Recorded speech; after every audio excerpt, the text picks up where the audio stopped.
अभी बहुत सारे बच्चे कंफ्यूज होंगे कि इस रैंक पर एनआईटी में सीट मिलेगी या नहीं। मैंने देखा है बहुत सारे कमेंट इसी तरह के आते हैं, इतनी रैंक है क्या सीट मिलेगी। तो मैं पहली बात तो ये बताऊंगा आपको कि वीडियो को स्किप नहीं करना, हर एक बात को समझना है। मैं 4-5 एनआईटी का डाटा लेके आया हूँ क्लोजिंग रैंक, जिस पे आपको एनआईटी मिलने के चांसेज हैं। तो अगर आप बात करो एनआईटी मिजोरम की बात करो तो 13,14,967 ओपन से, यानी कि सीआरएल रैंक ओपन से आपको एनआईटी मिजोरम में होम स्टेट कोटा पे ये सीट मिली है।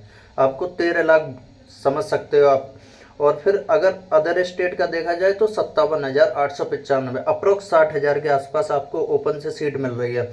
तो अगर आप अच्छे से काउंसलिंग करते हो, सीसैप तक जाते हो, तो आपको सीट मिलने के चांसेज हैं। अगर होम स्टेट अप्लाई करते हो, अदर स्टेट जो भी आपकी रैंक है उसके अकॉर्डिंग आप यहाँ डाटा देख सकते हो।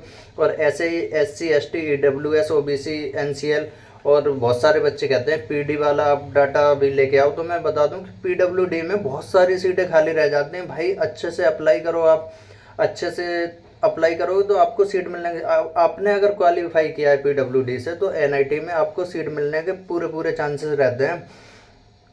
ऐसे ही नागालैंड में अगर आप देखो तो ST का जो मैं ऑल HS लिखा है, लास्ट वाला ST का देखो नागालैंड में, तो उसका मतलब है उसमें सिर्फ होम स्टेट में ST थे, अदर स्टेट का एक भी बच्चा अप्लाई नहीं किया है उसमें। तो मैं यही कहूँगा आपसे, देखो 60,689 पे आपको ओपन से सीट मिल रही है। ऐसे ही OBC NCL में 18,276, यानी कि OBC NCL में अदर स्टेट से देखा जाए तो 20,000 रैंक के अंडर आपको सीट मिल रही है अदर स्टेट से।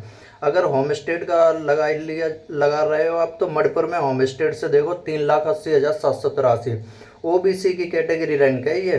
तो आप समझ सकते हो आपको होम स्टेट का कितना फ़ायदा मिलेगा।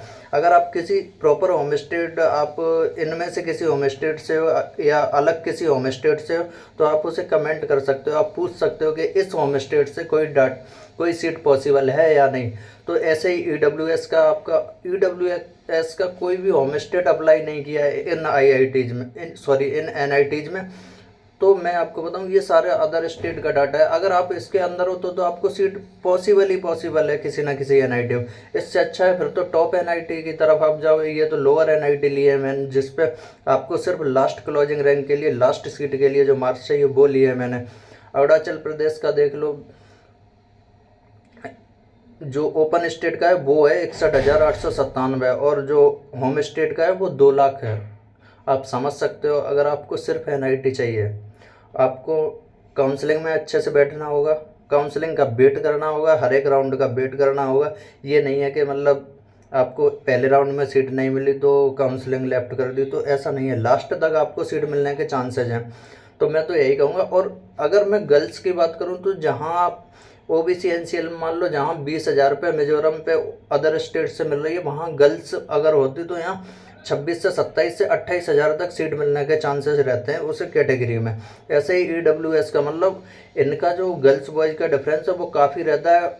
ओपन से बात की जाए तो जैसे मिजोरम में 57,895 पे सीट मिली है मेल को, तो फीमेल की बात की जाए तो ये अप्रोक्स 70,000 तक सीट मिलने के चांसेज है फीमेल में। तो अब अगर आपके इस रेंज में मार्क्स लाई कर रहे हैं और इससे बेटर है फिर तो बहुत अच्छी बात है। इस रेंज में मार्क्स लाई कर रहे हैं 1-2 हज़ार अबव है रैंक, तब भी आपको सीट मिलने के चांसेस हैं। ये लास्ट राउंड का मैंने डाटा लिया है। आप CSEP तक जाओगे तो आपको सीट मिलने के पूरे चांसेस होंगे, अगर इसके आसपास भी आपकी रैंक है तब।